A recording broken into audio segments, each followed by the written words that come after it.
Hi everyone, Glenn here. I'm with Jane Oakes, the historian for the Clara Barton project here, and we're starting to delve into some primary sources. Okay, getting some insights into her life that maybe have not come out in the textbooks, have not come out in the sort of broader understandings of who Clara was and what she did.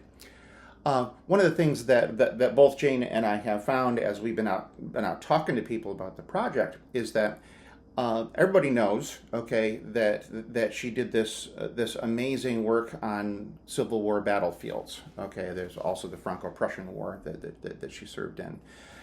Everybody knows she's the founder of the American Red Cross, but there's this period of time which is the turning point between those two things that a lot of folks don't know a lot about, and even kind of are a little uncomfortable talking about that part of her life because after her war service, okay, she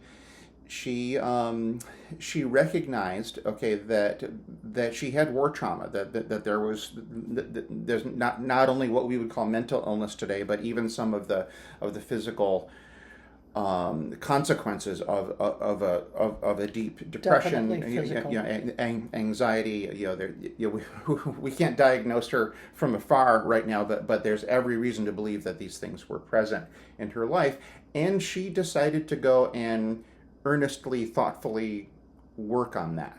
Okay, and so this is the part of our story which we're particularly interested in and will be featured in the new folk opera. So what I wanted to do in this talk is just to unpack that a little bit with some of Clara's own words. Okay, of her saying, yeah, I need some help here. Definitely. Of particular interest is a letter that she wrote to Dr. Louis Appia. And Louis was a physician who also was the co-founder of the European Red Cross. Clara had worked with him side by side over in Europe during the Franco-Prussian War.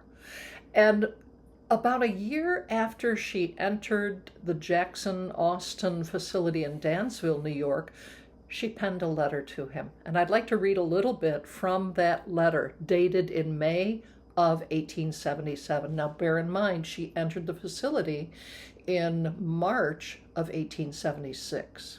And here's Clara talking to her friend and a gentleman she much admired over in Europe, Dr. Louis Appia. If years have passed since any word from my pen told you of my existence, and if a previous letter from you has lain many months unanswered, it has not been the fault of my memory, nor the loss of friendship, nor interest in you, nor the glorious and holy work which fills your noble life. It has been simply that ill, weak, worn, and suffering, I have been lost to the work of the world, and to friends I honored and loved. 4 long years have found and held me powerless to strike a blow on the great anvil of humanity or labor one day in its vineyards. Now she goes on, and toward the end of the letter, she gets very personal with him. Perhaps to you as a physician, it would be proper to tell that my long illness has been, as you most likely would suspect, prostration of the nervous system. And you know how slowly one rallies from this, and with what difficulty the strength is regained. I am now at my best by far since 1873, and am about my house and grounds, ride, walk, meet friends, and sleep tolerably well, not as in the old days on the ground without bed or pillow, but comfortably, and always gaining a little in strength.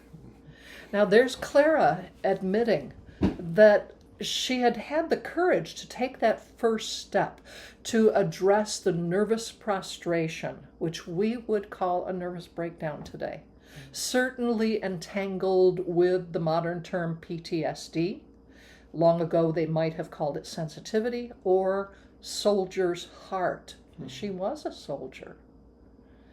And for her to admit and take that first step certainly took a lot of courage. And to admit it, whether it was in a private letter to a friend or not, that first step of admitting that she needed help is an important part of Clara, that we who idolize her as that heroine of the battlefield, the founder of the Red Cross, the America's Florence Nightingale, we've put her on a pedestal, but things like this that you can find from her own voice lends a humanity to that American heroine.